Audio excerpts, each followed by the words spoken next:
मैं जिंदगी का साथ निभाता चला गया, हर फिक्र को धुएं में हर फिक्र को धुएं में उड़ाता चला गया। दोस्तों, फिक्र और धुआं, उसे क्या याद आता है? सिगरेट। किसी खोखे पे जाओ, सिगरेट खरीदो और फिक्र को धुएं में उड़ा दो। कितना गलत सोचते हैं ना। फिर धुआं तो उड़ जाता है और फिक्र वहीं रह जाती है, लेकिन कितना गलत समझ जाते हैं। हाँ, इस गाने को, हालांकि इसमें देवानंद साहब ने सिगरेट ही पी रहे हैं वो, तो सब ने ये सोचा कि फिक्र जो है वो ऐसे धुएं में उड़ जाता है, फिक्र सिगरेट के धुएं में उड़ जाता है। लेकिन ये अलंकार है। आपने अगर अलंकार पढ़े होंगे तो अतिशयोक्ति अलंकार, बहुत इंटरेस्टिंग टॉपिक था ये अलंकार। मेरा तो बहुत फेवरेट टॉपिक था और बहुत अच्छे नंबर भी आते थे।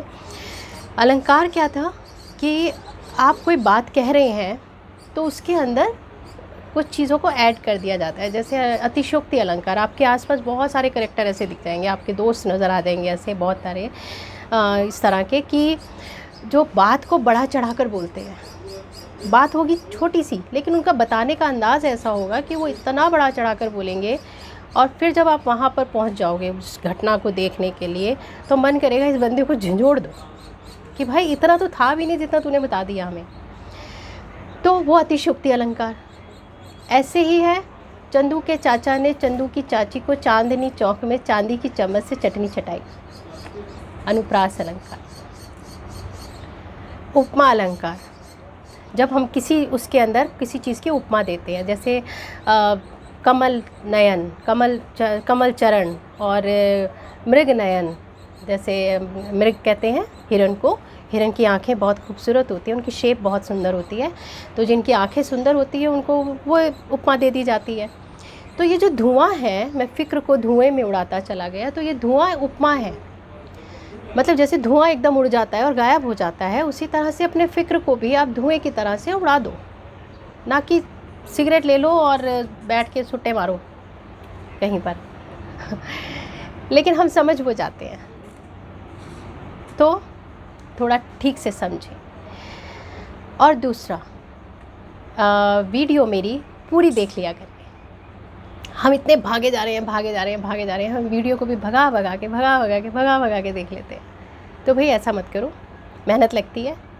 हाँ, पढ़ती हूँ, पढ़ने के बाद उसको समझने की कोशिश करती हूँ, और समझने के बाद फिर ये कि प्रैक्टिकल लाइफ में वो सही है या नहीं है। अगर ऐसी किताब पढ़नी हो तो बैठ के पढ़ सकते हो, सामने बहुत सारी किताबें मैं सामने खोलूँ और उसको एज इट इज़ पढ़ती चली जाऊँ। लेकिन उसको पढ़ना, समझना और फिर उसके बाद उनको प्रैक्टिकल प्लेटफॉर्म पे चेक करना कि भाई ये ठीक भी है या नहीं है, तो मेहनत लगती है और आप भगा भगा के देख लेते हैं। वहीं पर अगर मैं सलमान खान की पिक्चर की बुराई करने बैठ जाऊँ तो आप 10 मिनट रुक कर बड़े अच्छे से हंस के उसको देखेंगे, क्योंकि किसी की बुराई हो रही है, और आगे शेयर भी करेंगे, ले भाई तू भी देख। लेकिन अच्छी बातों को आप शेयर नहीं करेंगे। तो थोड़ा सा समझने की कोशिश करें। दोस्तों, क्यों, कहाँ, कैसे, कब, क्यों, कहाँ, कैसे, कब, यही तो संसार है। जिंदगी क्या है? केवल प्रश्न चिन्हों का हार है। क्वेश्चन मार्क, क्यों, कैसे, मेरे साथ ही क्यों, तो बहुत सारे सवाल। और ये जो 2 लाइनें हैं, ये मेरी अपनी लिखी हुई कविता की हैं, जो आपको अगली वीडियो में सुनने को मिलेगी। तो प्लीज़ एक कवि की तरफ से रिक्वेस्ट है कि आप पूरी देखिए। कमेंट बॉक्स में कमेंट्स भी कीजिएगा, अच्छी लगी या उससे सहमत हुए, तो वो मेरे लिए बहुत मायने रखते हैं। जिनके कमेंट्स आते हैं बहुत अच्छा लगता है कि इसका मतलब उन्होंने पूरी वीडियो देखी है और उनको अच्छा भी लगा है सुन के। तो अच्छी कब लगेगी? जब आप पूरी देखोगे। ऐसी तो अच्छी लगेगी ना, पहले देखी फिर उसके भगाई फिर एंड में देखी तो पता ही नहीं चलेगा क्या है क्या नहीं। तो प्लीज़ उसको पूरा देखिए। तो ये मेरी कविता की नेक्स्ट वीडियो आ रही है, ठीक है। अब ज़िंदगी पे बात कर रहे हैं हम, ज़िंदगी दोस्तों, ज़िंदगी जीना जितना मुश्किल है ना, उसको समझना उससे भी कई गुना ज़्यादा मुश्किल है। ये मेरा अपना अनुभव रहा कि ज़िंदगी जीते जा रहे हैं, रोते हंसते झींकते चिल्लाते जैसे मर्जी जी ही रहे हैं, है ना।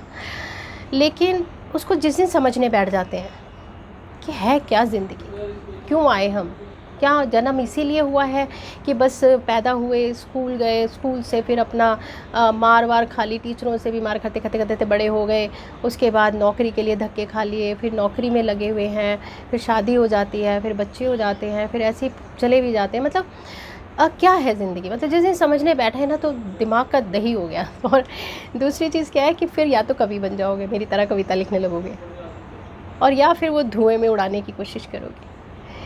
तो इसलिए बहते चलो ज़िंदगी में, जैसे ले जा रही है वैसे वैसे बहते चले हम।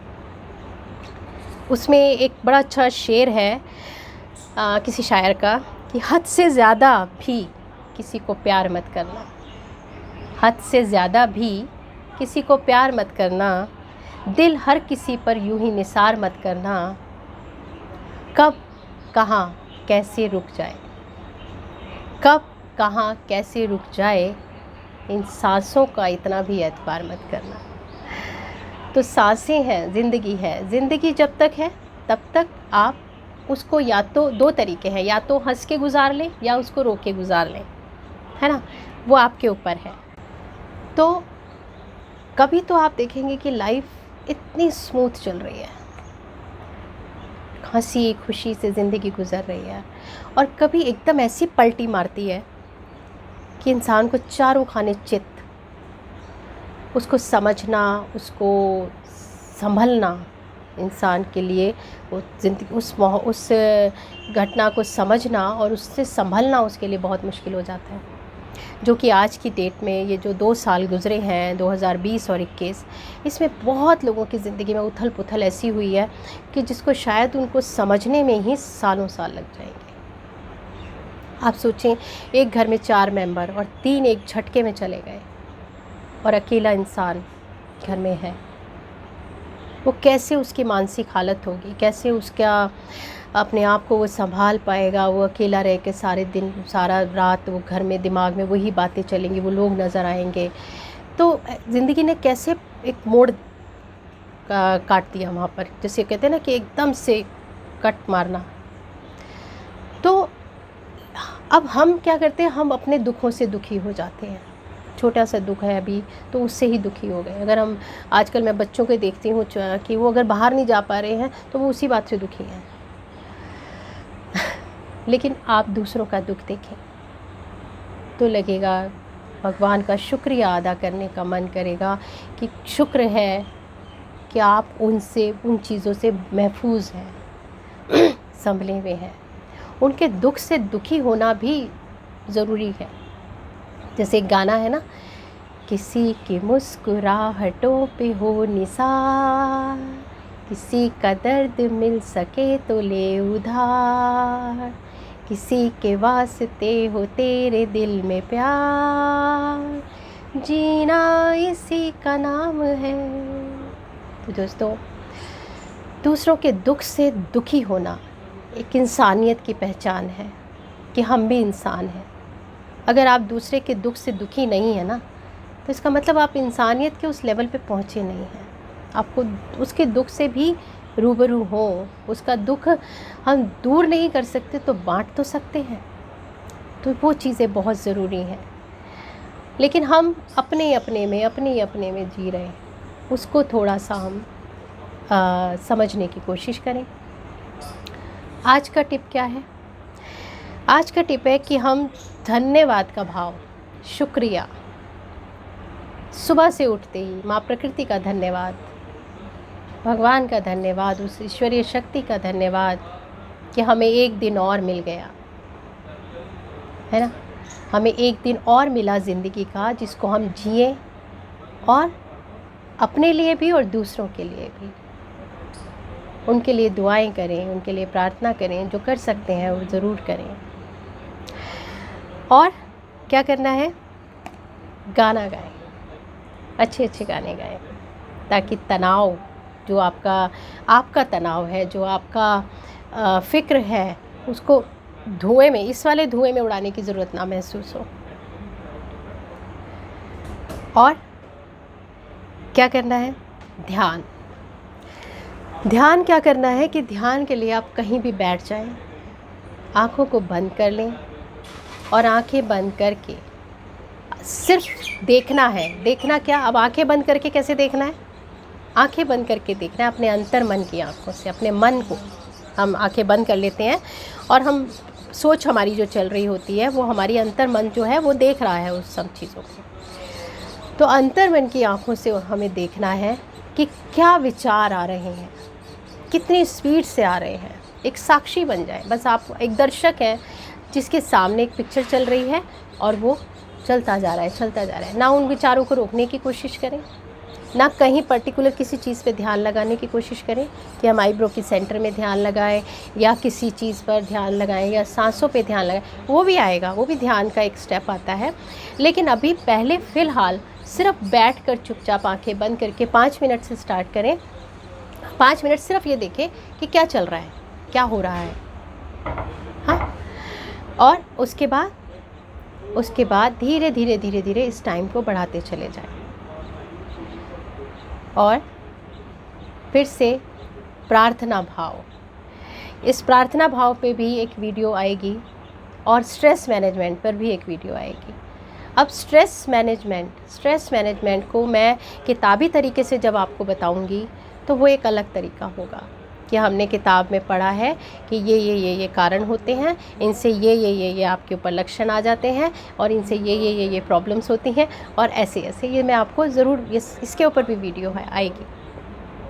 लेकिन यहाँ पर मैंने किस तरीके से स्ट्रेस मैनेजमेंट को आपसे दूर रखने के लिए बात की है कि जब हम दूसरों के लिए सोचना शुरू कर देते हैं, दूसरों के लिए जीना शुरू कर देते हैं, दूसरे के दुख को समझना शुरू कर देते हैं, तो वैसे ही तनाव कम हो जाता है।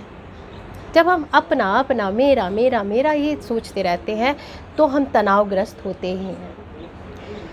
और यही चीज़ धृतराष्ट्र वाली, मैंने जो एक आपको पहली वीडियो में भी बताया है कि धृतराष्ट्र में मेरे का भाव था, इसलिए वो परेशान ही था। जहाँ अपनत्व का भाव आ जाएगा ना, आप सबके लिए अगर सोचेंगे तो आपका अपने आप ही स्ट्रेस लेवल कम होता चला जाएगा। तो ये करना है। आंखें बंद करेंगे, कमर गर्दन सीधी करेंगे, दोनों हाथ ज्ञान मुद्रा में,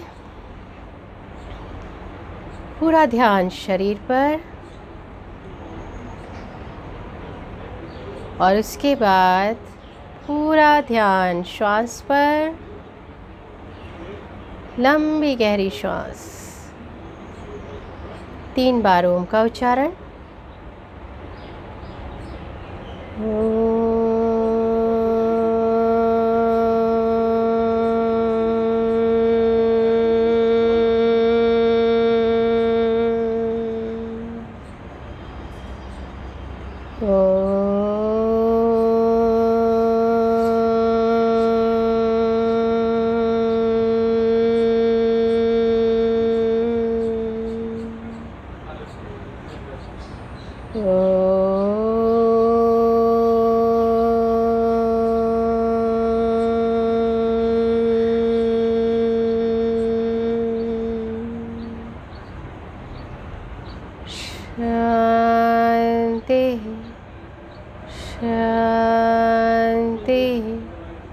शांति।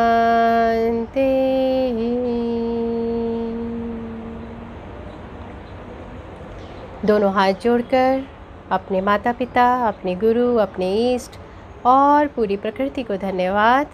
Thank you, thank you, thank you. दोनों हथेलियाँ आपस में रगड़ कर आँखों पे लगाएंगे और धीरे से आँखें खोल लेंगे। नमस्कार, मिलते हैं अगली वीडियो में।